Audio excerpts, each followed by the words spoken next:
ब्रह्मसूत्रम ब्रह्मसूत्र ग्रंथ में page number 1037 और 1037 पेज के ऊपर से 2 नंबर की पंक्ति है।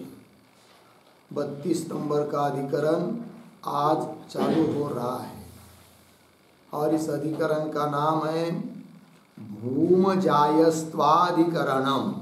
ठीक, एक ही सूत्र का यह अधिकरण है और बात यहाँ चल रही है कि तृतीय अध्याय तृतीय पाद और उस तृतीय पाद का यह 32 नंबर का अधिकरण। तो चलते हैं, इस अधिकरण के भी 6 अंगों को हम लोग लिख लेते हैं। तो शीर्षक है भूमजायस्त्वाधिकरणम। ठीक है, फिर उसके नीचे की पंक्ति में कौंस में लिखिए वैश्वानर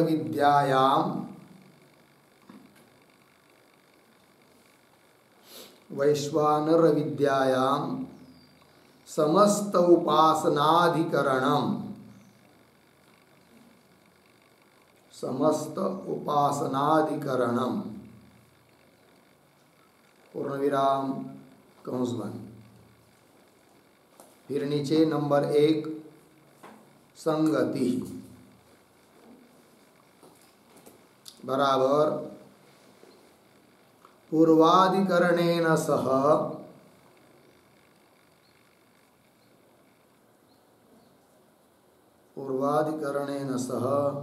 अस्य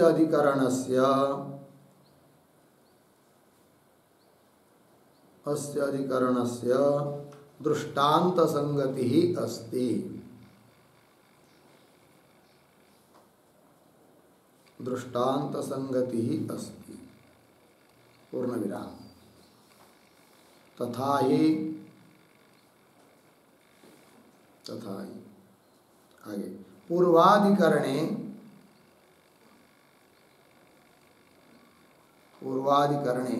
उद्गीथादिशुत्या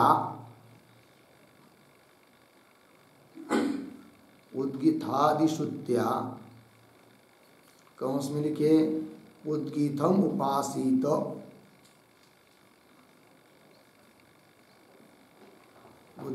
उपासित इति शुत्या कंस बंद। आगे सन्निधिं बाधित्वा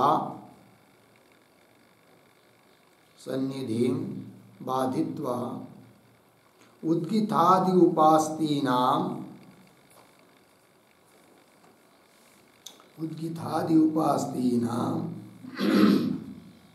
सर्वशाखासु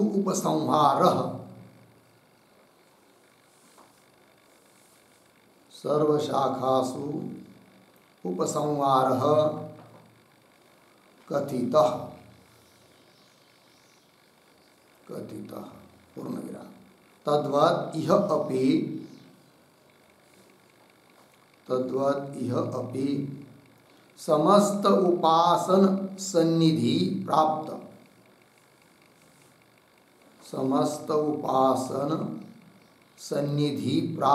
स्तुत्यर्थत्वम्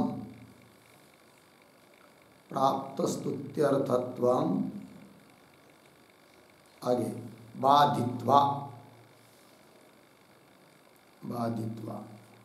कंस में लिखिए सन्निधि के बल पर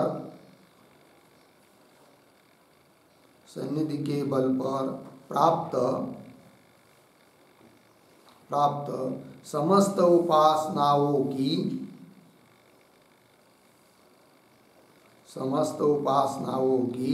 स्तुति का बाद करके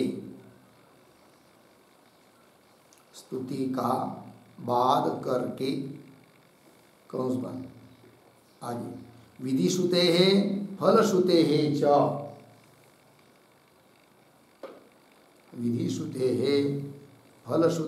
च कंस में लिखिए विधिश्रुति और फलश्रुति के बल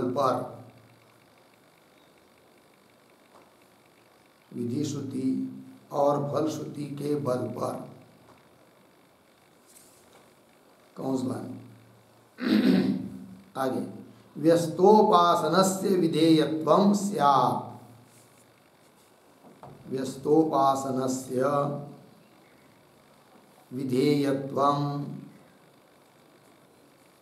विधेयत्वं स्यात् पूर्णविराम।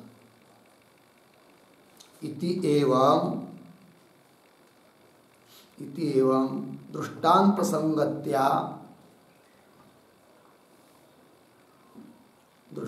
संगत्या इदम अधिकरणम आरभ्यते।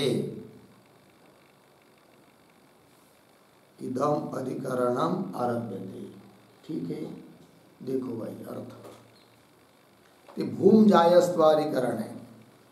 तो वैश्वानर विद्या में समस्त उपासनाधिकरण,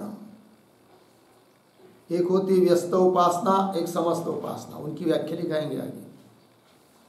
व्यस्त उपासना का मतलब उस वैश्वानर स्वरूप परमात्मा के एक एक अवयव में उस वैश्वानर की भावना करना, ध्यान करना, वो व्यस्त उपासना हुई।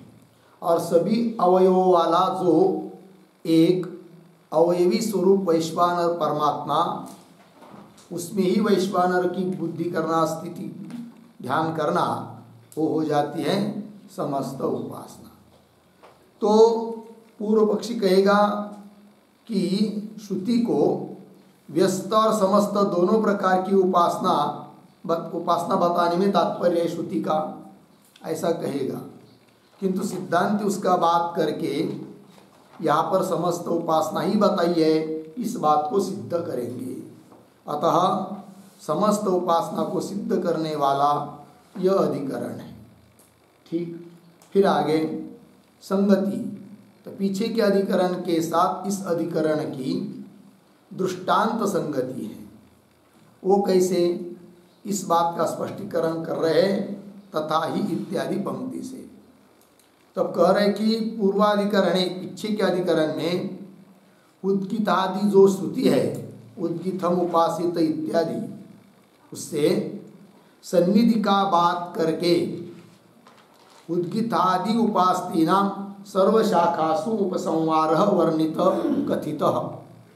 उद्गीतादि उपासनाओं का या उद्गीतादि के संबंधी उपासनाओं का सभी शाखाओं में उपसंहार किया गया है। उसी प्रकार इस अधिकरण में भी समस्त उपासन सन्निधि प्राप्त स्तुत्यर्थत्वं बाधित्वा, मतलब सन्निधि के बल पर प्राप्त जो समस्त उपासनाओं की स्तुति, तो समस्त उपासनाओं की स्तुति है सन्निधि के आधार पर। अतः समस्त उपासना में तात्पर्य नहीं है, व्यस्त उपासना ही होनी चाहिए, और वही बताइए, ऐसा पूर्व पक्षी बोलेगा। तो कह रहे हैं कि सन्निधि के बल पर प्राप्त जो समस्त उपासना की स्तुति है, उसका बात करके विधि श्रुति, विधान करने वाली श्रुति और फल बताने वाली श्रुति, उनके बल पर यह बात सिद्ध हो जाती है कि व्यस्त उपासना का ही विधान है, समस्त उपासना का विधान नहीं, ऐसा पूर्व पक्षी बोल रहा है। और पूर्व पक्षी से ही अधिकरण की शुरुआत होती है, क्योंकि वही बात उठाता है तब उसका निराकरण किया जाता है। तो पीछे के अधिकरण के साथ इस अधिकरण की संगति बन जाती है दृष्टांत संगति, वो बात बता दी। फिर आगे चलते हैं नंबर 2 पर, विषय बराबर वैश्वानरस्य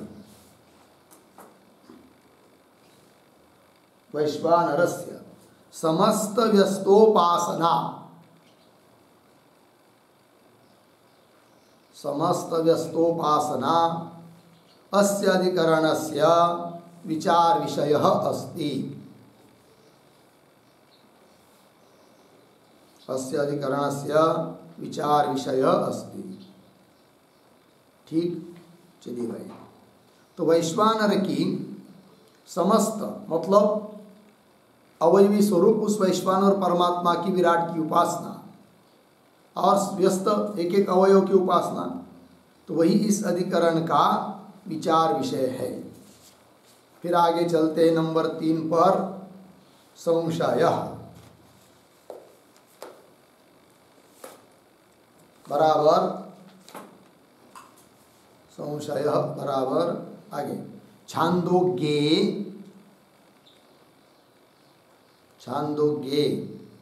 वैश्वानर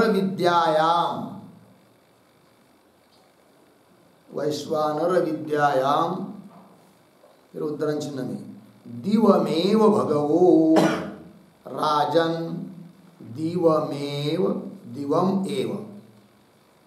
दिवमेव भगवो राजन इति होवाच।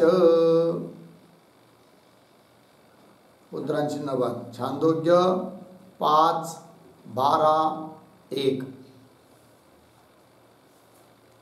5:12:1 इत्यादौ द्युलोक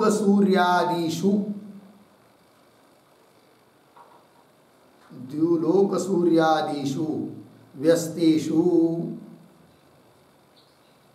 व्यस्तेषु तथा आगे उद्धरण चिन्ह में तस्य ह वा एतस्य आत्मनः वैश्वानरस्य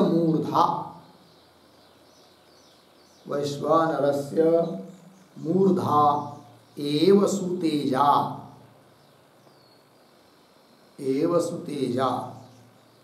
उद्धरण चिन्ह बंद। छांदोग्य 5:18:2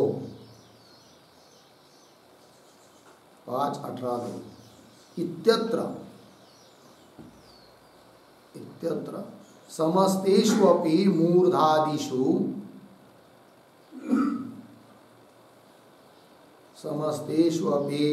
मूर्धादिषु वैश्वानरम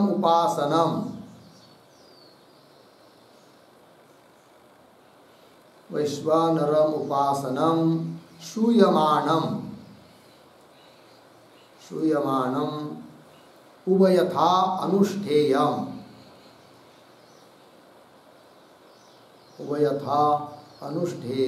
अर्धविराम केवलम सामस्तेन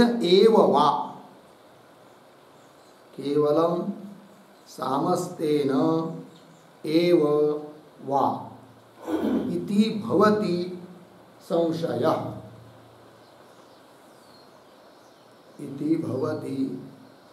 संशयः ठीक है, देखो भाई अर्थ। तो छांदोग्य उपनिषद में वैश्वानर विद्या के प्रसंग में कहा गया है कि दिवम एव भगवो राजन इति होवाच। हे भगव राजन, हे पूजनीय राजा, मैं तो दिवम एव दिवम करते द्युलोक स्वर्गलोक, तो मैं तो स्वर्गलोक की ही उपासना करता हूँ। इति होवाच, इस प्रकार बताया, किसी प्राचीन शाल वगैरह ने बताया। ठीक है, तो इस श्रुति में, इस पंक्ति इत्यादि पंक्तियों से क्या मालूम पड़ता है वो दे रहे। इत्यादौ द्युलोक सूर्यादिषु व्यस्तेषु, द्युलोक स्वर्गलोक, सूर्य भगवान इत्यादि जो वैश्वानर के एक एक अवयव है, क्योंकि बताया गया है वहाँ पर कि द्युलोक अर्थात स्वर्गलोक यही उस वैश्वानर भगवान का शीर है, मस्तक, सूर्य ही उसके नेत्र है, ऐसा आता है, आएगा भाष्य में। तो इत्यादि जगह पर जो स्वर्गलोक की मैं उपासना करता हूँ ऐसा जो बताया है, उस अश्वपति राजा को प्राचीन शाल वगैरह ने, उससे मालूम पड़ता है कि व्यस्त उपासना का विधान हुआ है व्यस्तेषु। तथा उसी प्रकार फिर आगे जाकर उसी प्रकरण में छांदोग्य में आता है, तस्य वा एतस्य आत्मन वैश्वानरस्य मूर्धा एव सुतेजा। उस इस आत्मा का, वैश्वानर रूप आत्मा का, भगवान का मूर्धा अर्थात सिर, यही है अत्यंत शोभनीय तेज वाला, अर्थात स्वर्ग ही उसका सिर है, सूर्य आदि उसके नेत्र है। ऐसा करके करके करके ये सब बातों को बताया है। उस पंक्तियों से मालूम पड़ता है कि वैश्वानर भगवान की समस्त उपासना का विधान है। तो समस्तेषु अपि मूर्धादिषु वैश्वानरम उपासनम श्रूयमाणम, वैश्वानर की उपासना श्रुति ने बताई है। तो फिर उभयथा अनुष्ठेयम, तो संशय निर्माण होता है कि दोनों रूप से उस उपासना का अनुष्ठान करना चाहिए, व्यस्त रूप से और समस्त रूप से। ये पहला विकल्प हुआ। तो दोनों रूप से अनुष्ठान करना चाहिए, अथवा केवल सामस्त्यन एव वा अथवा, या केवल समस्त रूप से ही संपूर्ण अवयवी रूप वैश्वानर भगवान की ही मुख्य रूप से उपासना करनी चाहिए। तो दोनों रूप से करनी चाहिए या केवल समस्त रूप से उपासना करनी चाहिए, ये बन गया संशय का स्वरूप हो गया। फिर आगे चलते हैं, नंबर 4 पर आता है पूर्व पक्ष। तो पूर्व पक्ष अपनी बात सबसे पहले रखता है। तो क्या कह रहा है देखिए, वह पूर्व पक्ष बराबर लिखिए, वैश्वानर विद्यायाम, वैश्वानर विद्यायाम विराट रूप वैश्वानरस्य,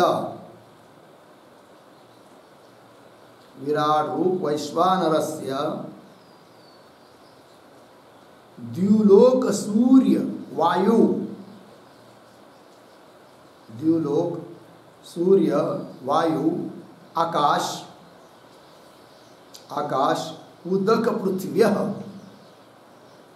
आकाश उदक आकाशोदक पृथ्व्यः, एक ही शब्द है ये, द्युलोक सूर्य वायु आकाश उदक पृथ्व्यः। फिर आगे मूर्ध चक्षु प्राण मध्य शरीर, मूर्ध चक्षु प्राण मध्य शरीर मूत्रस्थान पाद रूपेण, मूत्रस्थान पाद रूपेण ध्यातव्यांशाः, ध्यातव्यांशाः निरूपिताः, ध्यातव्यांशाः निरूपिताः। पूर्णविराम। आगे तेषाम् अंशानाम् अपि, तेषाम् अंशानाम् अपि प्रत्येकं, प्रत्येकं स्वातंत्र्येण उपासनं विद्यते, स्वातंत्र्येण उपासनं विद्यते। पूर्णविराम। उपास्ति शब्दस्य, उपास्ति शब्दस्य फलकथनस्य च, फलकथनस्य च प्रत्येकम् उपलभ्यमानत्वात्, प्रत्येकम् उपलभ्यमानत्वात्। पूर्णविराम। तथा च, तथा च सर्व अवयव समष्टि उपासनम, सर्व अवयव समष्टि उपासनम, समष्टि उपासनम। आगे उद्धरण चिन्ह नहीं, तस्य वा एतस्य, तस्य वा एतस्य आत्मनः वैश्वानरस्य, आत्मनः वैश्वानरस्य। उद्धरण चिन्ह 1। इति वाक्य शेषे, इति वाक्य शेषे विस्पष्टं प्रतीयते, विस्पष्टं प्रतीयते। पूर्णविराम। तस्मात् व्यस्तोपासनम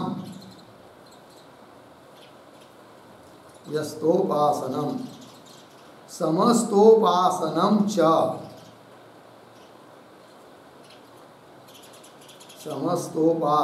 च उभयं विवक्षितम् अस्ति। उभयं विवक्षितम् अस्ति इति पूर्वपक्षः।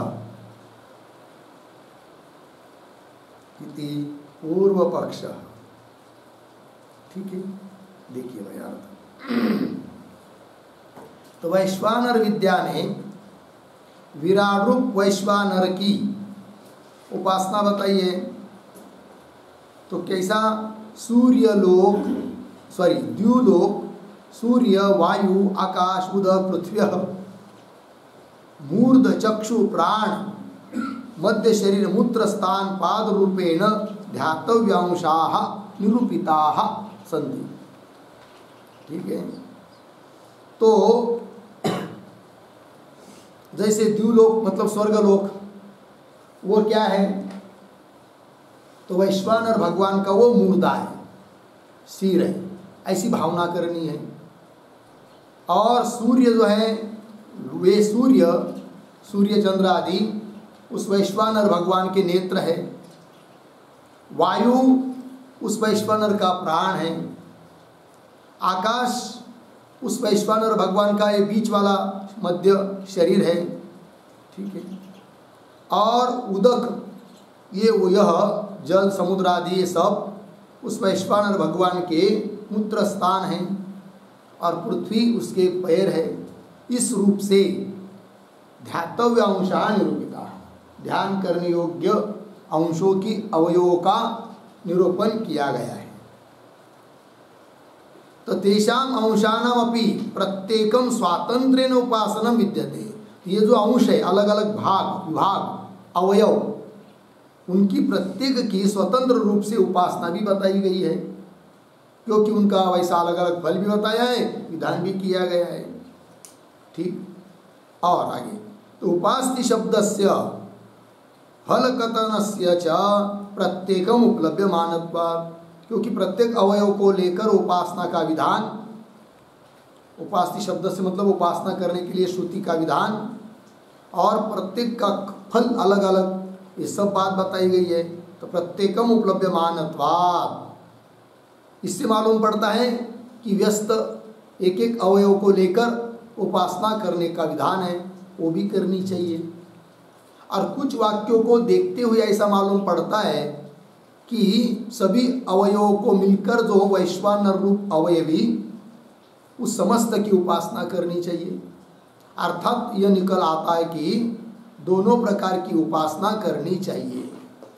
व्यस्त रूप से भी एक एक अवयव को लेकर भी, जैसे द्युलोक मतलब स्वर्गलोक, ये उनका मूर्धा बताया है, किंतु यही वैश्वानर है, इस भावना से उपासना करनी है, ध्यान करना है। और समस्त रूप से भी उपासना है, दोनों प्रकार की उपासना करनी चाहिए। यह मत है किसका? पूर्व पक्षी का। तो वही कह रहे फिर आगे, तथाच सर्व अवयव समष्टि उपासना, सभी अवयवों की जो समष्टि, उसमें ध्यान उपासना, ये हो गई समस्त उपासना। उसके लिए विधान करने वाला वाक्य भी दे रहे हैं, तस्य हवा ये तस्य आत्मनः, उस इस आत्मा का, कौन वो आत्मा? वैश्वानरस्य इत्यादि वो पूरा वाक्य देख लेंगे तो उससे मालूम पड़ता है कि समस्त उपासना बताइए। इति वाक्य से विस्पष्टम प्रतीयते, क्या? सर्व अवयव समष्टि उपासना मालूम पड़ रही इस वाक्य से, अर्थात समस्त उपासना। तस्मात् कुल मिलाकर क्या उस प्रकरण का अभिप्राय है? तो पूर्व पक्ष अपनी मन की बात बता रहा है। तस्मात् व्यस्तोपासनम समस्तोपासनम च उभयम विवक्षितम, दोनों भी उपासना विवक्षित है, अपेक्षित है श्रुति को, व्यस्तोपासना भी और समस्त उपासना भी। यह मत है पूर्व पक्षी का। ये बात हो गई। फिर आगे चलते हैं नंबर 5, सिद्धांत। बराबर समस्तोपासनम एव विवक्षिताम, समस्तोपासनम एव विवक्षितम अर्धविराम, न तु व्यस्तोपासनम, न तु व्यस्तोपासनम पूर्णविराम।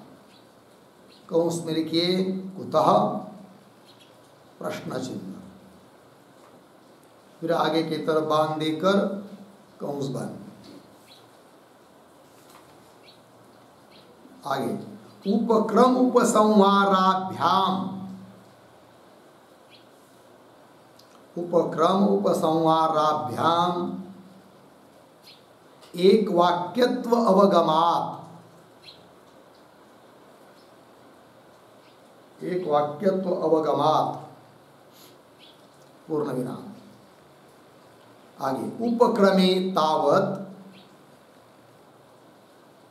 उपक्रमे तावत उद्धरण चिन्ह में को न आत्मा, कह न आत्मा किम ब्रह्म, को न आत्मा किम ब्रह्म उद्धरण चिन्ह बन। तो उसमें लिखिए हमारा आत्मा कौन है, हमारा आत्मा कौन है और ब्रह्म क्या है, और ब्रह्म क्या है, प्रश्न चिन्ह कंस बन। इति कृत्स्नम एव ब्रह्म, इति कृत्स्नम एव ब्रह्म उपास्यत्वेन, उपास्यत्वेन विचारयितुम, विचारयितुम प्रक्रांतम, प्रक्रांतम पूर्ण विराम। आगे उपसंहारे अपि, उपसंहारे अपि उद्धरण चिन्ह में तस्य ह वै, तस्य ह वै उद्धरण चिन्ह इत्यादिना, इत्यादिना समस्तोपासनम, समस्तोपासनम विस्पष्टम अभिधीयते, विस्पष्टम अभिधीयते पूर्ण विराम। आगे तथा च सति, तथा च सति कंस में लिखिए ऐसा होने पर, ऐसा होने पर कंस बंद अर्धविराम। आगे अंशोपास्तिषु, अंशोपास्तिषु पृथक, पृथक अभ्युपगम्यमानासु, अभ्युपगम्यमानासु वाक्य भेदः प्रसज्जते, वाक्य भेदः प्रसज्जते पूर्ण विराम। आगे पृथक उपास्ति फल कथनम तु, पृथक उपास्ति फल कथनम, फल कथनम तु कैमुत्तिक न्यायेन, कैमुत्तिक न्यायेन स्तुत्यै भविष्यति, स्तुत्यै भविष्यति पूर्ण विराम। आगे अथ, अथ बहुपास्ति लाभाय, बहुपास्ति लाभाय वाक्य भेदः अपि, वाक्य भेदः अपि अभ्युपगम्यते, अभ्युपगम्यते अर्धविराम। तदा, तदा प्रत्येको प्रत्येकोपास्ति निंदावचनानि, प्रत्येकोपास्ति प्रत्येकोपास्ति निंदावचनानि कथम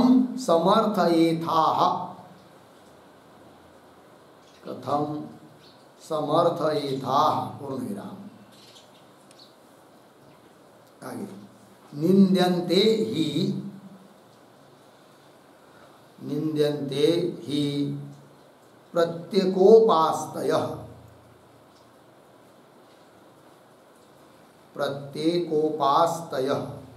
पूर्णविराम। उद्धरण में मूर्धा ते व्यपतिष्यत मूर्धा ते व्यपतिष्यत उद्धरण चिन्ह 1 कौंस में लिखिए यदि तुम मेरे पास न आते, यदि तुम मेरे पास न आते तो तुम्हारा मस्तक गिर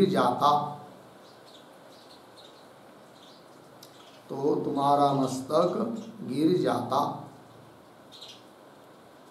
कौंस बन पूर्णविराम। इति शिरोमात्र उपासनम निंद्यते,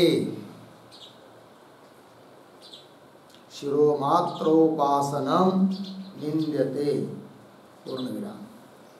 तस्मात् समस्तोपासनम एव विवक्षितम,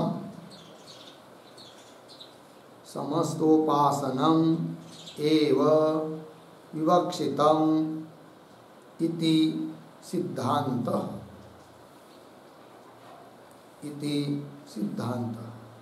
ठीक है। देखो भाई अर्थ, तो सिद्धांती अपनी बात बोल रहे हैं कि वहाँ पर छांदोग्य उपनिषद में वैश्वानर विद्या के प्रसंग में केवल समस्त उपासना ही विवक्षित है।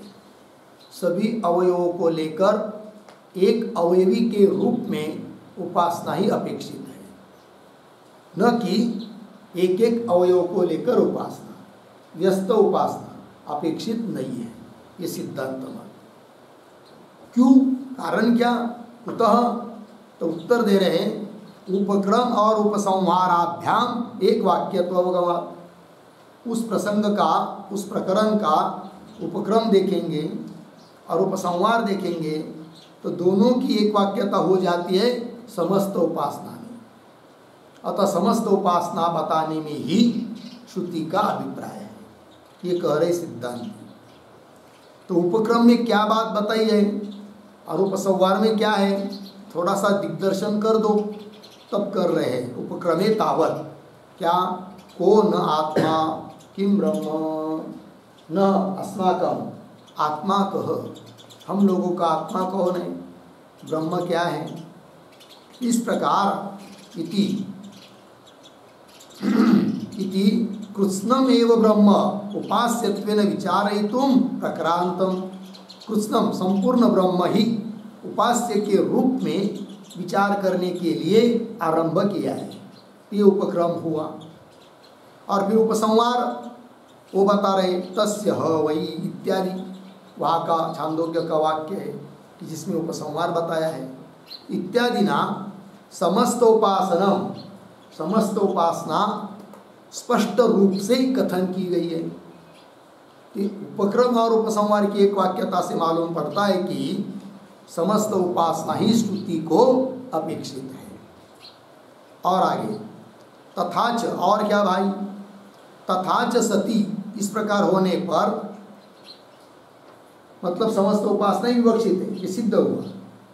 तो भी अंशोपास्तिषु पृथक अभ्युपगम्यमानासु, इतने के बावजूद भी यदि अंश की उपासना पृथक पृथक है, अंश मतलब अवयव, एक एक अवयव को लेकर अलग अलग उपासना स्वीकार करने पर अभ्युपगम्यमानासु होगा क्या, वाक्य भेद प्रसज्जते, वाक्य भेद नाम का दोष आ जाएगा और वो दोष आना उचित नहीं है।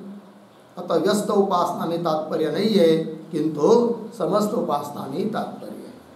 ठीक है, आगे बोलेंगे फिर उस प्रकरण में तो एक एक अवयव की भी तो उपासना का विधान देखने को मिल रहा है, उसका अलग अलग फल भी देखने को मिल रहा है, वो क्यों है फिर?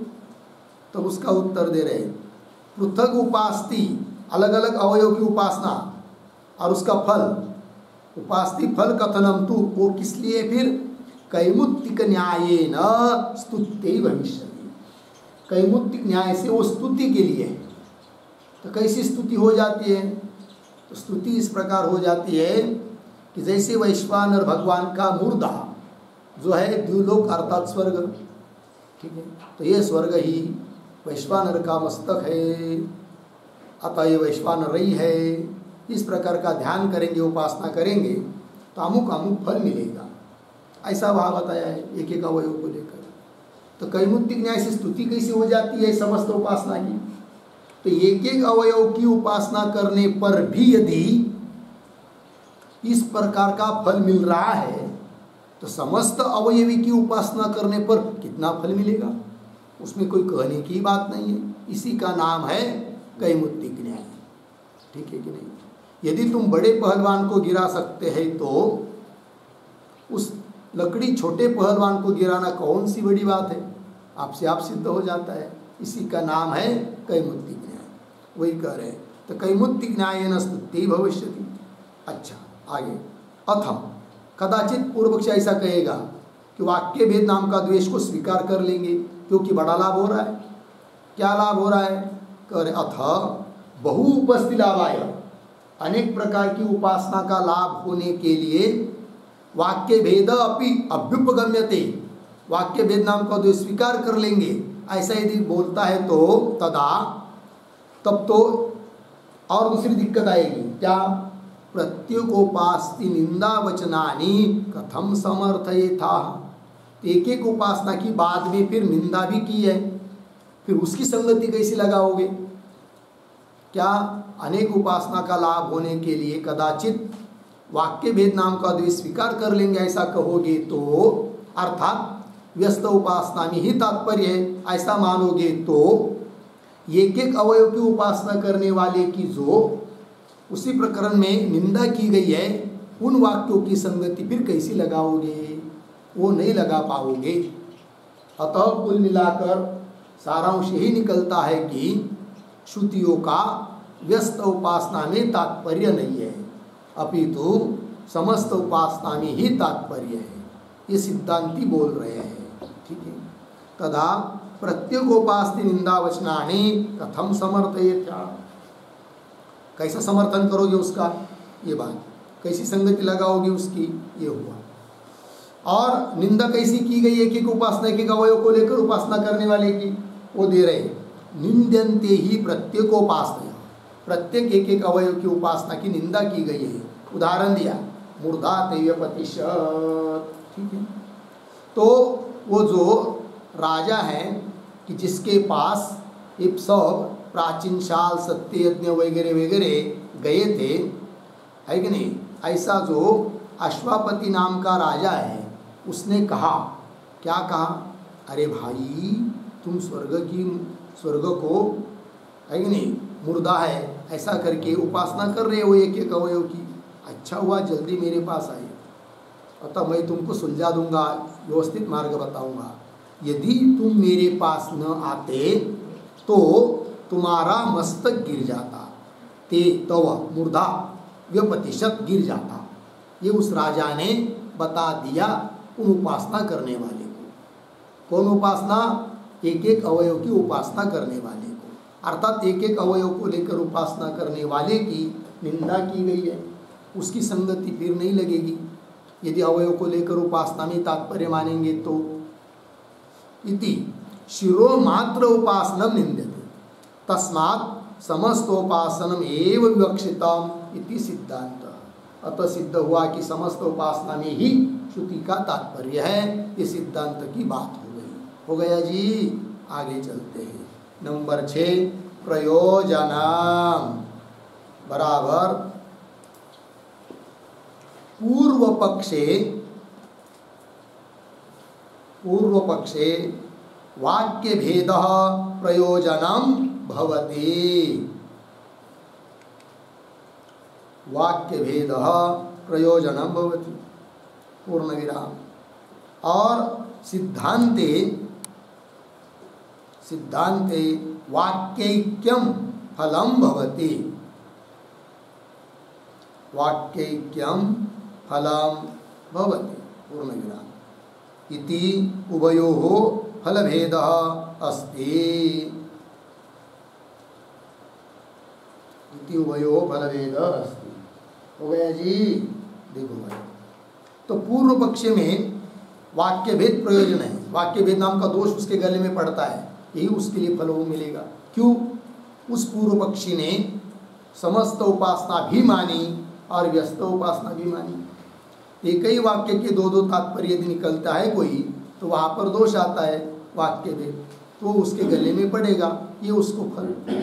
और सिद्धांत के लिए वाक्यैक्यम, सभी वाक्यों की एक वाक्यता हो जाती है, ये फल मिल जाता है। ठीक, इति उभयोः फलभेदः अस्ति। हो गया जी, चलिए आगे। अब अधिकरण के 6 अंग तो हो गए। अब अधिकरण का सार बताने के लिए, हर एक अधिकरण के लिए वैयासिक न्यायमालाकार ने जो दो दो श्लोक बनाए हैं, उन श्लोकों का उच्चारण और अर्थ देख लेंगे। उसमें से पहला श्लोक पूर्व पक्षी का होता है, दूसरा श्लोक सिद्धांतियों का। तो पहले श्लोक का पहले उच्चारण और अर्थ देखेंगे। तो श्लोक है, ध्येयो वैश्वानरांशोऽपि, ध्येयो वैश्वानरांशोऽपि ध्यातव्य कृत्स्न एव वा, ध्यातव्य कृत्स्न एव वा, अंशेषु पास्ति फलयो, अंशेषु पास्ति फलयो, रुक्तेरस्त्यंशधीरपि, रुक्तेरस्त्यंशधीरपि, ध्येयो वैश्वानरांशोऽपि ध्यातव्य कृत्स्न एव वा, अंशेषु पास्ति फलयो, रुक्तेरस्त्यंशधीरपि। ठीक, पदच्छेद देखिए। ध्येयः वैश्वानरांशः अपि ध्यातव्यः कृत्स्नः एव वा, अंशेषु उपास्ति फलयोः उक्तेः अस्ति औषधिः अपि। अब अन्वय, पूर्वार्ध में वैश्वानरांशः अपि, पीछे ध्येयः, आगे वा, उसके पीछे कृत्स्नः एव, और पीछे ध्यातव्यः, फिर आगे अंशेषु उपास्ति फलयोः उक्तेः औषधिः अपि, पीछे अस्ति, औषधिः अपि अस्ति। अर्थ देखिए भाई। तो वैश्वानरांशः अपि ध्येयः विकल्प किया जा रहा है। वैश्वानरांश अर्थात वैश्वानर के अवयव, एक एक अवयव भी ध्येय है, ध्यान का विषय है। वा अथवा कृत्स्न एव ध्यातव्य, कृत्स्न मतलब समस्त अवयवों को मिलकर अवयवी, वैश्वानर वही केवल ध्यान करने योग्य उपास्य है, ये हुआ विकल्प। उसमें पूर्व पक्षी अपनी बात कह रहा है, अंशेषु अवयवेषु, एक एक अवयव में भी उपास्ति फलयोः उक्ते, उपासना का विधान और उसका फल दोनों बताया है। उक्ते है कथन किया हुआ होने से पंचमी, फिर क्या, औषधि अपि अस्ति, औषधि अवयव बुद्धि, एक एक अवयव में उपासना वो भी है, भी अपि अस्ति। अपि शब्द कहता है कि समस्त उपासना भी करनी चाहिए और व्यस्त उपासना भी करनी चाहिए, ये बोल रहा है कौन, पूर्व पक्षी। हुआ इतनी बात। आगे दूसरा श्लोक सिद्धांतियों का, उपक्रमावसानाभ्याम, उपक्रमावसानाभ्याम, समस्त समस्तस्यैव चिन्तनम् समस्तस्यैव चिन्तनम् अंशोपास्ति फले स्तुत्यै अंशोपास्ति फले स्तुत्यै प्रत्येकोपास्ति निन्दनात् प्रत्येकोपास्ति निन्दनात् उपक्रमावसानाभ्यां समस्तस्यैव चिन्तनम् अंशोपास्ति फले स्तुत्ये प्रत्येकोपास्ति निन्दनात्। हाँ, पदच्छेद देखिए। उपक्रम अवसानाभ्याम समस्तस्य एव चिंतनम् अंशोपास्ति फले स्तुत्यै प्रत्येकोपास्ति निंदनात्। अन्वय सरल है, अर्थ को देखिए। उपक्रम अवसान, अवसान कहते उपसंहार, तो उपक्रम और उपसंहार से मालूम पड़ रहा है कि समस्तस्य एव चिंतनम, चिंतनम उपासनम, उपासना समस्तस्य सभी अवयवों को लेकर जो अवयवी है उसमें ही उसकी ही उपासना है। समस्त की उपासना श्रुति को अभिप्रेत है, सिद्धांती कह रहे हैं। आगे फिर बोलेंगे एक एक अंश की, एक एक अवयव की उपासना और फल बताया, उसका क्या?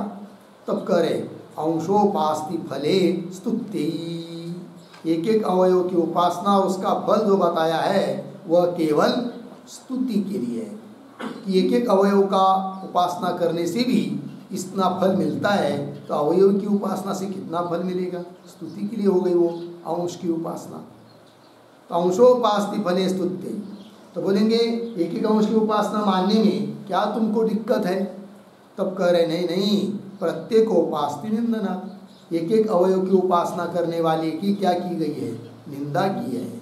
अतः समस्त उपासना में ही श्रुति का अभिप्राय है, अंश उपासना में श्रुति का अभिप्राय नहीं है। ये सिद्धांतियों ने अपनी बात बता दी। चलते हैं आगे।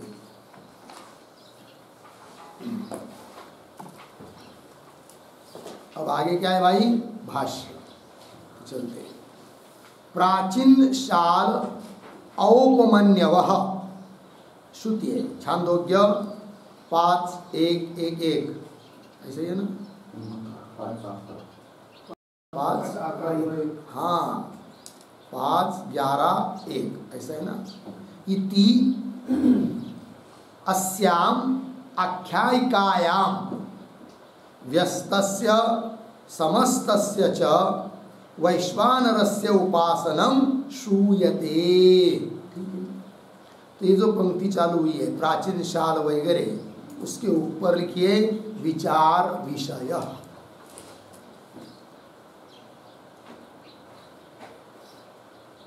और प्राचीन शाल इत्यादि पंक्ति के पूर्व में भी एक वाक्य लिखिए अवतरण के रूप में।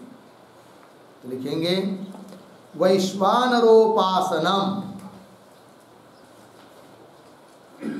वैश्वानरोपासनम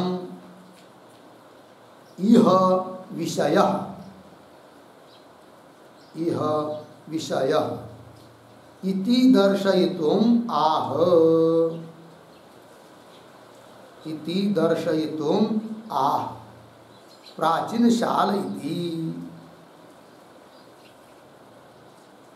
ठीक है, देखो भाई अर्थ। तो वैश्वानर की उपासना ही यहाँ विषय है इस अधिकरण का। इस बात को दिखाने के लिए पंक्ति आ रही है प्राचीन शाल औपमन्यवः, उपमन्यु का पुत्र औपमन्यवः, जिसका विशेषण है प्राचीन शाल। ठीक है, क्यों औपमन्यु वही विशेषण है, प्राचीन शाल उसका नाम है। उपमन्यु का पुत्र औपमन्यु प्राचीन शाल। ये जो छांदोग्य में आया है वहाँ एक आख्यायिका बताई है, कथा बताई है, और उस आख्यायिका में मालूम पड़ रहा है क्या? व्यस्तस्य समस्तस्य च वैश्वानरस्य उपासनम श्रूयते, वैश्वानर की उपासना व्यस्त और समस्त रूप से श्रुति वहाँ पर बता रही है। ठीक है, अब व्यस्त उपासना कौन वाक्य से बताई रही है? श्रुति। समस्त उपासना कौन वाक्य से बता रही है? श्रुति। फिर पूर्व पक्षी क्या आएगा, निर्णय क्या होगा, संशय क्या होगा, सभी एक एक बात का विचार होना है। किंतु उसके पहले जो पद आया है आख्यायिकायाम, उस आख्यायिका में, तो वहाँ की आख्यायिका कथा क्या है, तो उस कथा को भी हम लोग समझ लेते हैं। चाहे तो लिख लीजिए, क्योंकि अभी बता भी देंगे तो याद नहीं रहेगी, लिखेंगे तो कभी भी पढ़ पाएंगे। लिखते हैं आख्यायिका। तो प्राचीन शाल अर्धविराम, सत्य यज्ञ अर्धविराम, इंद्रद्युम्न अर्धविराम, जन और बुडील, बुडील इस नाम वाले 5 वैदिक ब्राह्मण, 5 वैदिक ब्राह्मण एकत्र आकर विचार करने लगे कि अपना आत्मा कौन सा है, अपना आत्मा कौन सा है, प्रश्न चिन्ह। ब्रह्म कौन है, प्रश्न चिन्ह। अर्थात आत्मा रूपी ब्रह्म कौन है, आत्मा रूपी ब्रह्म कौन है, ऐसा इस प्रश्न का अभिप्राय है,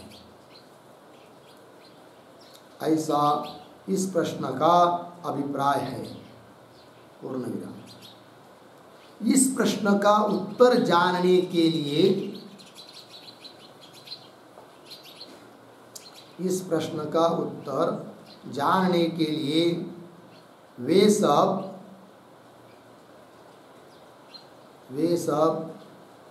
उद्दालक नामक ब्राह्मण के पास गए। उद्दालक नामक ब्राह्मण के पास गए, ब्राह्मण के पास गए। पूर्ण विराम। उस उद्दालक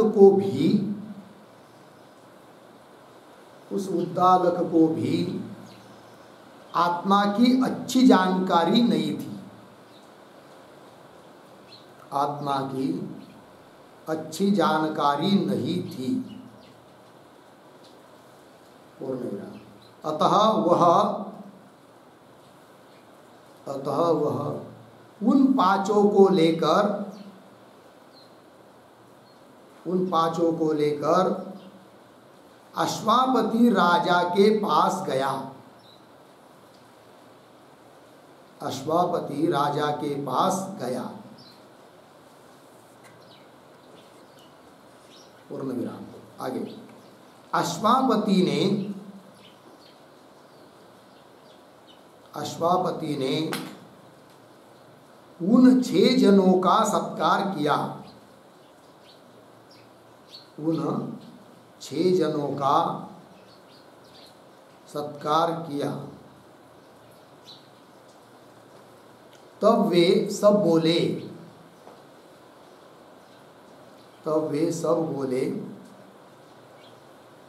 आप वैश्वानर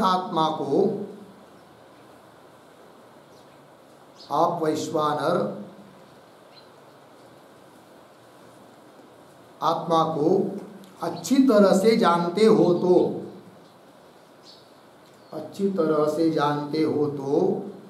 हमें भी बतावे।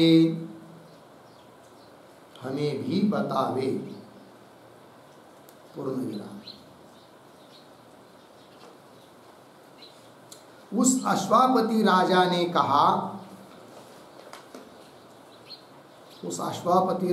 कहा, कल सुबह आप सब लोग आ जाइए, आप सब लोग आ जाइए। पूर्ण विराम। फिर दूसरे दिन स्नान संध्या आदि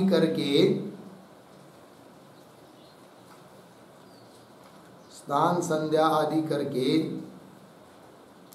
पवित्र रूप से वे सब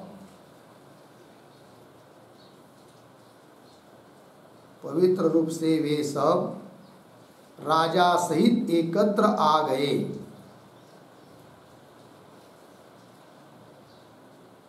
राजा सहित एकत्र आ गए। आगे, तब अश्वापति राजा ने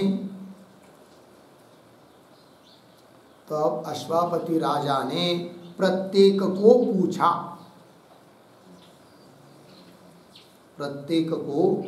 पूछा कि इस समय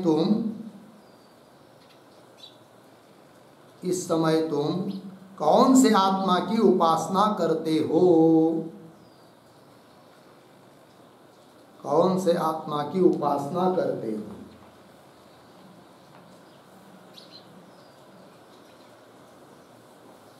ऐसा क्रमशः सबको पूछा।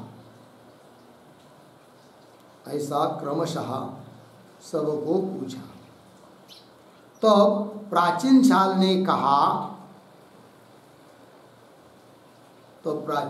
ने कहा, मैं स्वर्ग की उपासना करता हूँ। मैं स्वर्ग की उपासना करता हूँ। पूर्ण विराम। सत्ययज्ञ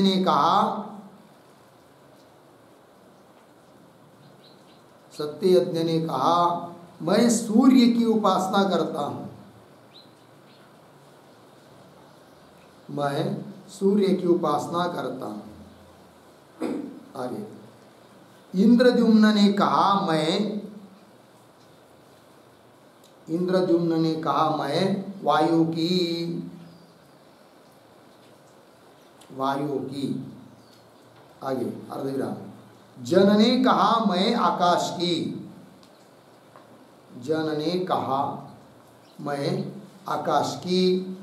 अर्धविराम। बुढ़िल ने कहा, मैं उदक की। और उद्दालक ने कहा, मैं पृथ्वी की उपासना करता हूँ। और उद्दालक ने कहा, मैं पृथ्वी की उपासना करता हूँ। पूर्ण विराम। ऐसे सबके उत्तर सुनने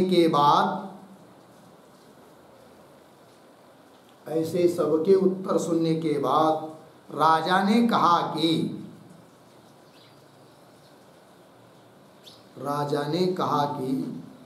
स्वर्ग सूर्य वायु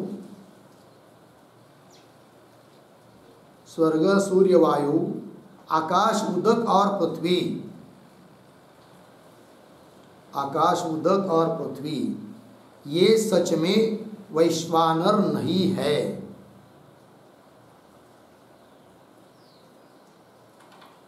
ये सच में वैश्वानर नहीं है। पूर्ण विराम। किंतु उस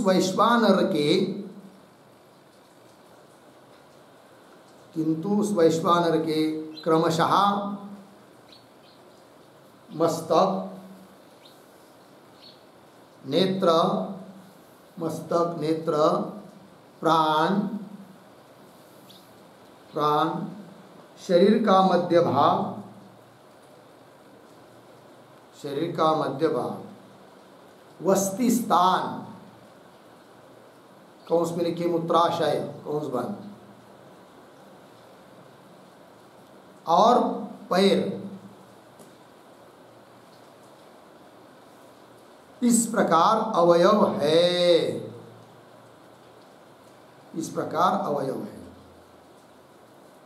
आगे, इन अवयवों को ही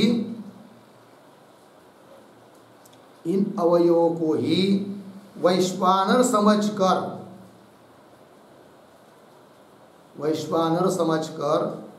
यदि तुम उपासना करते रहते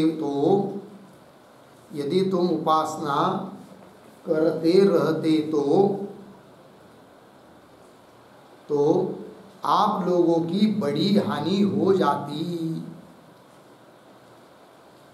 लोगों की बड़ी हानि हो जाती। इस प्रकार राजा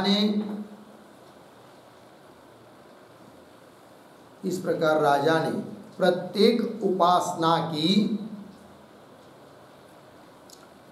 उपासना की निंदा की है।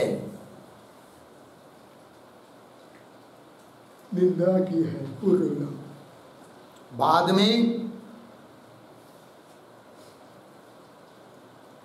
में स्वर्ग सूर्य इत्यादि ये मस्तक नेत्र आदि अवयव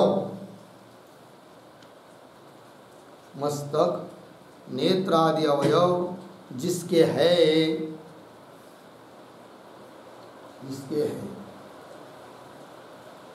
ऐसे वास्तव परमेश्वर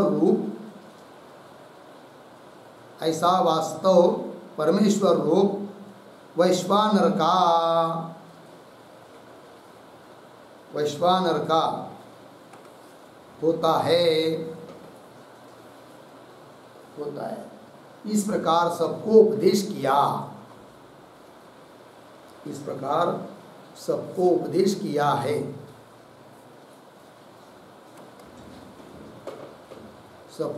किया है। ठीक है, चलिए भाई, हो गया। ये हो गया आख्यायिका। तो प्राचीन शाल, सत्ययज्ञ, इंद्रद्युम्न, जन और बुड़िल 5 वैदिक ब्राह्मण कभी काल विचार करने लगे आत्मा कौन है, ब्रह्म कौन है। तो उनको तो समझ में आया नहीं। फिर इस प्रश्न का उत्तर खोजने के लिए वे चले गए उद्दालक नामक ब्राह्मण के पास, किंतु वो भी उस आत्मा को अच्छी तरह से नहीं जानते थे। अतः वो उद्दालक नामक ब्राह्मण इन 5 को लेकर चले गए अश्वापति राजा के पास। फिर उस अश्वापति राजा ने 6 लोगों का सत्कार किया। तब उन्होंने कहा, हे राजा महाराज, आप वैश्वानर आत्मा को अच्छी तरह से जानते हो, हमें बता दीजिए, हम जानने के लिए आए हैं। तब राजा ने कहा, अच्छा ठीक है, कोई बात नहीं, किंतु कल सुबह आ जाना। बोले ठीक है। चले गए, विश्राम किया। सुबह जल्दी ब्रह्म मुहूर्त पर उठकर स्नान संध्या आदि करके पवित्र बनकर फिर उस राजा के पास ये 6 लोग चले गए। जाने के बाद उस राजा ने प्रत्येक को एक को पूछा कि इस समय तुम किसकी उपासना करते हो। तो हर प्रत्येक ने अलग अलग उत्तर दिया। किसी ने कहा मैं स्वर्ग की उपासना करता हूँ, किसी ने कहा सूर्य की करता हूँ। इस प्रकार सबने बता दिया। फिर उसके बाद राजा ने कहा, अच्छा हुआ तुम जल्दी मेरे पास आ गए, नहीं तो ऐसी एक अवयव की उपासना करते रहते तो तुम्हारी बड़ी हानि हो जाती।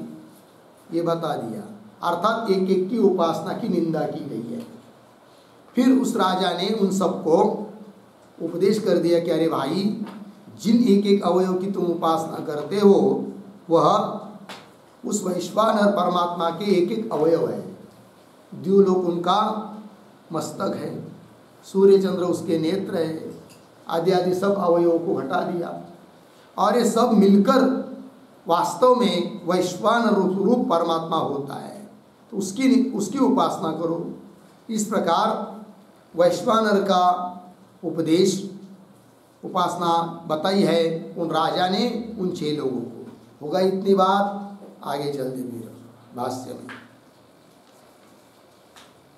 तो देखो भाई, प्राचीन शाल औपमन्यव इति अस्याम आख्यायिकायाम व्यस्तस्य समस्तस्य च वैश्वानरस्य नाम परमेश्वरस्य उपासनम श्रूयते। श्रुति ने बताई है।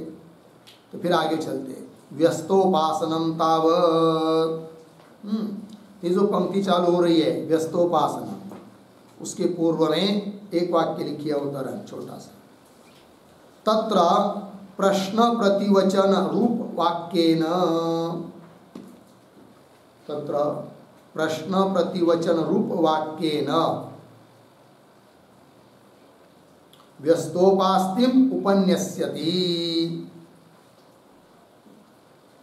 व्यस्तोपास्तिम उपन्यस्यति, व्यस्त इति पूर्ण विराम हो गया। अब व्यस्तोपास्तिक की व्याख्या क्या है, समस्तोपास्तिक की व्याख्या क्या है, वो भी लिख लेंगे। लिखिए, व्यस्तोपास्ति बराबर द्युलोकादिषु प्रत्येकम,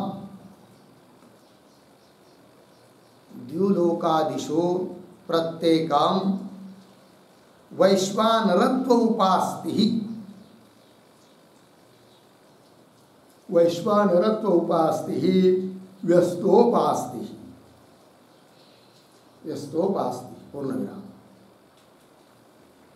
तद अवयवी उपास्ति समस्तोपास्ति, तद अवयवी उपास्ति समस्तोपास्ति इति भेद।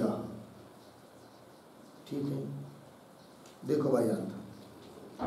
तो अवतरण में लिख रहे हैं कि प्रश्न और प्रतिवचन के रूप में, प्रश्न प्रतिवचन मतलब उत्तर के रूप वाक्य के द्वारा व्यस्तोपास्ति का उपन्यास कर रहे, लिख रहे हैं व्यस्त इत्यादि पंक्ति से। किंतु व्यस्तोपास्ति किसको कहेंगे, तो उसकी व्याख्या कर दी। तो द्युलोकादिषु स्वर्गलोक आदियों में प्रत्येकम वैश्वानर तो उपास्ति, प्रत्येक एक एक अवयव को वैश्वानर समझकर उसकी उपासना करना, वो हो जाती है व्यस्तोपास्ति। उपास्ति मतलब उपासना। और तद अवयवी, उन सब अवयवों को मिलकर जो एक परमात्मा अवयवी है, उसकी जो उपासना, उसका नाम है समस्तोपास्ति। ठीक, चलते हैं आगे। तो व्यस्तोपासनम तावत, तावत सबसे पहले व्यस्तोपासना को बता रहे हैं। औपमन्यव कह कम त्वम आत्मानम उपास्य उपास्ये इति प्रश्न किया गया है। अश्वपति राजा ने औपमन्यव प्राचीन शाल को प्रश्न किया। क्या प्रश्न है, पंक्ति औपमन्यव, हे औपमन्यव कम त्वम त्वाम काम आत्मानम उपास्ये, तुम किस आत्मा की उपासना करते हो। ऐसा अश्वपति राजा ने प्रश्न किया प्राचीन शाल औपमन्यव को। तब उस औपमन्यव प्राचीन शाल ने उत्तर दिया। क्या उत्तर दिया, इति, ऐसा इति मतलब ऐसा प्रश्न करने पर फिर आगे दिवम एव भगवो राजन इति होवाच, हे भगव राजन, हे पूजनीय राजा, क्या दिवम एव इति, दिवम एव, दिवम मतलब द्युलोक स्वर्गलोक, उसकी ही मैं केवल उपासना करता हूँ। इति होवाच, इति ह उवाच, ऐसा वो बोला। कौन, औपमन्यु। हाँ, औपमन्यु प्राचीन शाल बोला। ठीक है, फिर आगे एष वै सुतेजा आत्मा वैश्वानर यम त्वम आत्मानम उपास्ये इत्यादि। और उसी प्रकरण में फिर राजा बता रहा है क्या, एष वै सुतेजा, यही वै सुतेज, शोभनीय तेज है कि नहीं। कौन वो, एष वै सुतेजा, एष वै से लेकर आगे उपास्य तक जितने शब्द है ना, थोड़ा सा अन्वय कर लेंगे। या, हाँ, त्वाम पीछे, यम आगे, आत्मानम उपास्ये, त्वाम यम आत्मानम उपास्ये, फिर पीछे एष वै सुतेजा वैश्वानर आत्मा। ठीक है, देखो भाई, तो राजा बोल रहा है तुम यम आत्मानम उपास्ये, तुम जिस आत्मा की उपासना कर रहे हो, एष वै सुतेजा, यही अतिशय शोभनीय तेज वाला वैश्वानर रूप आत्मा है। ये बात बता दी। आगे चलिए, इत्यादि इत्यादि पंक्तियों में व्यस्त उपासना बताइए, बराबर है। आगे चलिए, तथा समस्तोपासनम अपि, ये जो पंक्ति चालू हुई तथा, उस तथा के पूर्व में एक वाक्य लिखिए उदाहरण, वैश्वानराधिकरणे, वैश्वानराधिकरणे व्याख्यातम वाक्यम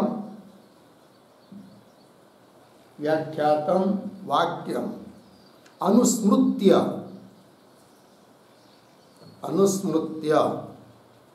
समस्तोपास्तिम दर्शयति,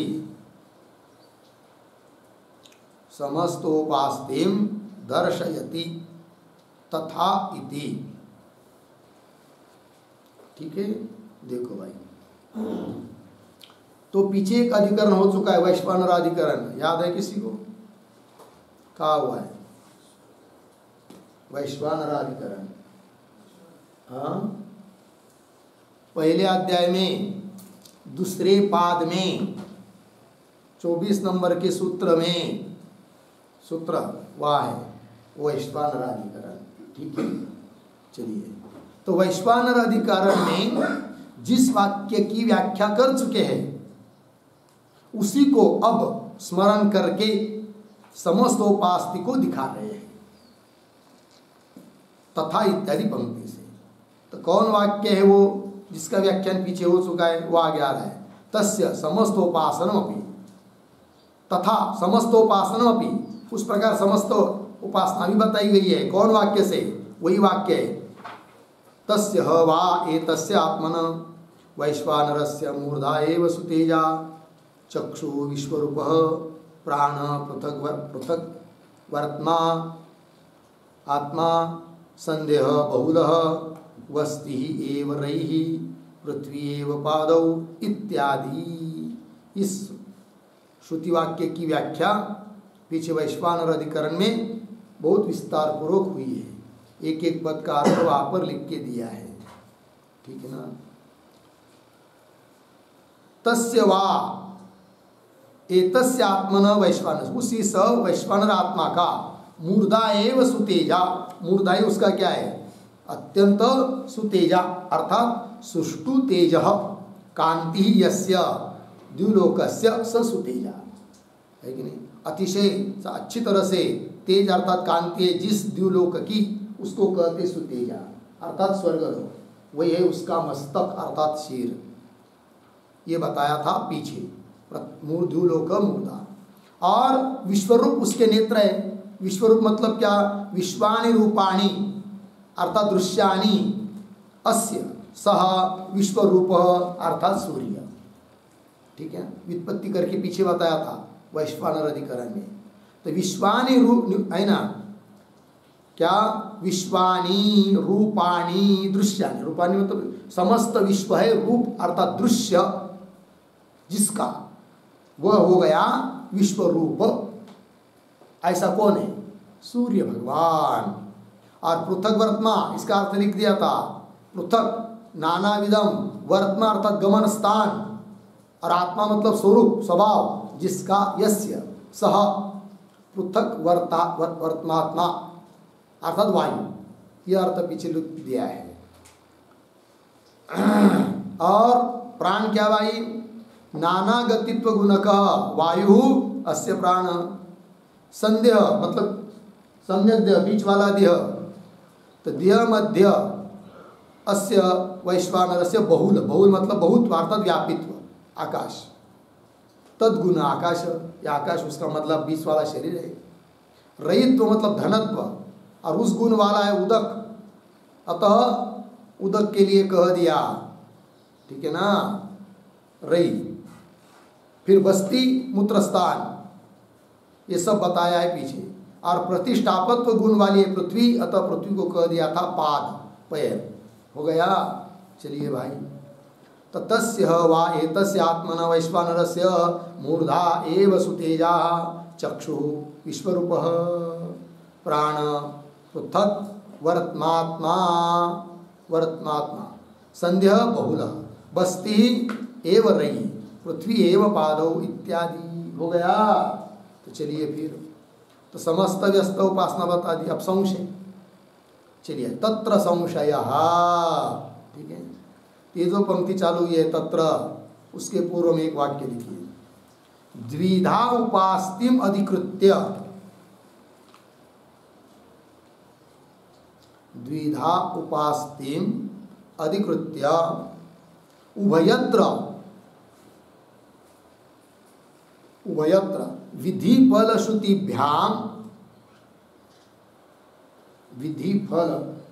श्रुतिभ्याम एक वाक्यत्व उत्पत्तेः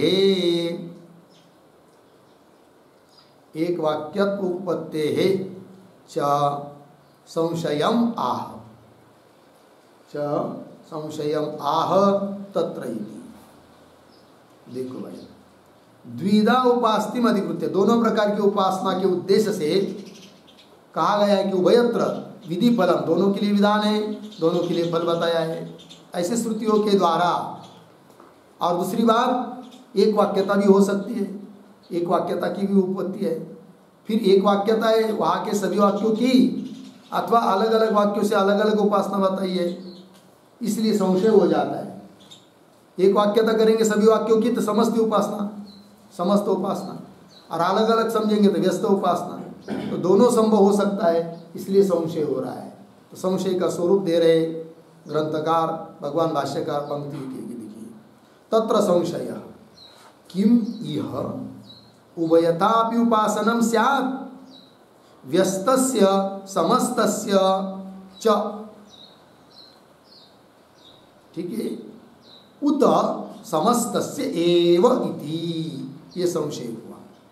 किम यह अस्मिन् अधिकरणे, इस अधिकरण में या वहाँ की श्रुति के प्रसंग में, वैश्वानर उपासना के प्रसंग में, क्या उभयथापि उपासनम स्यात्, दोनों प्रकार की उपासना होनी चाहिए क्या? दोनों प्रकार कौन? वो दे रहे आगे, व्यस्तस्य समस्तस्य च, व्यस्त और समस्त दोनों रूप से उपासना होनी चाहिए क्या? पहला विकल्प। उत अथवा समस्त से, समस्त रूप से ही उपासना होनी चाहिए, ये दूसरा विकल्प। समस्त से एव इति, संशय हुआ। फिर किम तावत प्राप्त, दोनों में कौन प्राप्त होता है? तब कह रहे आगे, प्रत्यवयवम सुतेजः प्रभृतिषु उपास्ये इति क्रियापद श्रवणात्। ठीक, ये जो पंक्ति चालू हुई प्रत्यवयवम, उसके ऊपर लिखिए पूर्व पक्ष।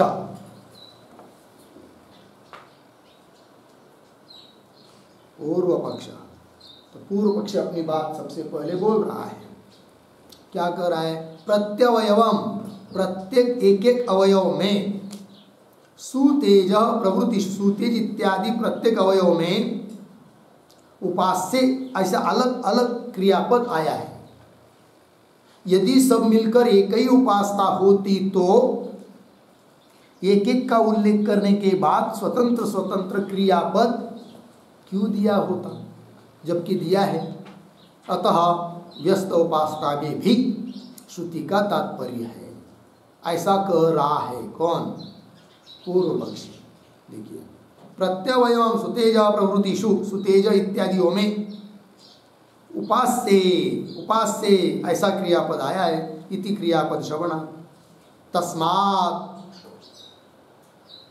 ये एक बात हो गई नहीं, आगे तस्मात् तव सूतम प्रसूतम आसुतम कूले दृश्यते इत्यादिशो फल भेद श्रवणाच्च, फल का भेद भी बताया है, भिन्न भिन्न फल भी बताया है। कैसा? थोड़ा सा अन्वय, तस्मात् तव, फिर दो शब्द छोड़कर आगे कुले, तस्मात् तव कुले, फिर पीछे सुतम प्रसूतम आसुतम दृश्यते इत्यादि फल भेद श्रवणात्, भिन्न भिन्न फल भी श्रुति ने बताया है कि नहीं? फिर इससे मालूम पड़ता है कि व्यस्तानि अपि उपासनानि स्युः इति, व्यस्तानि अपि मतलब अलग अलग भी उपासना होनी चाहिए, समस्त भी होगी, अलग अलग भी होगी, यह अभिप्राय है पूर्व पक्षी का। यहाँ तक पूर्व पक्षी हुआ, किंतु बीच में जो वाक्य आया है, तस्मात् तव कुले सुतम प्रसूतम आसुतम दृश्यते, ये क्या है? सूत प्रसूत आसुत, तो लिखते उसका अर्थ, तो लिखेंगे सुतम बराबर खंडितम सोम द्रव्यम,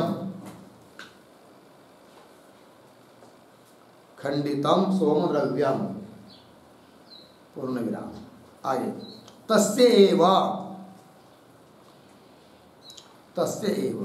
प्रसूतम आसुतम इति अवस्था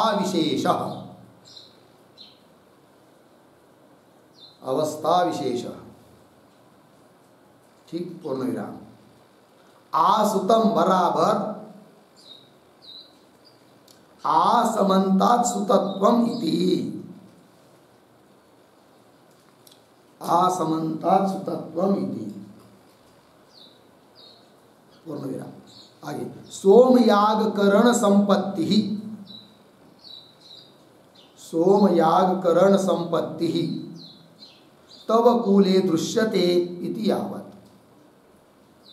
तव कूले दृश्यते इति यावत् ठीक। देखो भाई सुतम शब्द करता है खंडित सोम द्रव्य और उसी की अवस्था विशेष है प्रसूत और आसुत। आसुत मतलब असमन्तात् सुतत्व सभी और सुतत्व खंडित खंडित खंडित सोम द्रव्य। इस रूप से इस प्रकार से प्रसूत आसुत श्रुत वगैरह ये सब क्या है सोम याग करण संपत्ति। संपत्ति शब्द के माथे पर लिख के लिखिए संपत्ति शब्द का अर्थ सामग्री। ये सोम याग करने की सामग्री तव कुले तुम्हारे घर में दिखाई दे रही है इति यावत् ये हो गया। चलिए तो इत्यादि फल भी भिन्न भिन्न बताया है। तात्पर्य व्यस्तानि अपि उपासनानि स्युः समस्त उपासना भी है और व्यस्त उपासना बताने में भी श्रुति की अपेक्षा है इति प्राप्त। यहाँ तक पूर्व पक्षी प्राप्त हुआ। फिर आगे तत इत्यादि पंक्ति से सिद्धांत पक्ष चालू हो रहा है उसका विचार हम लोग कल करेंगे। ओम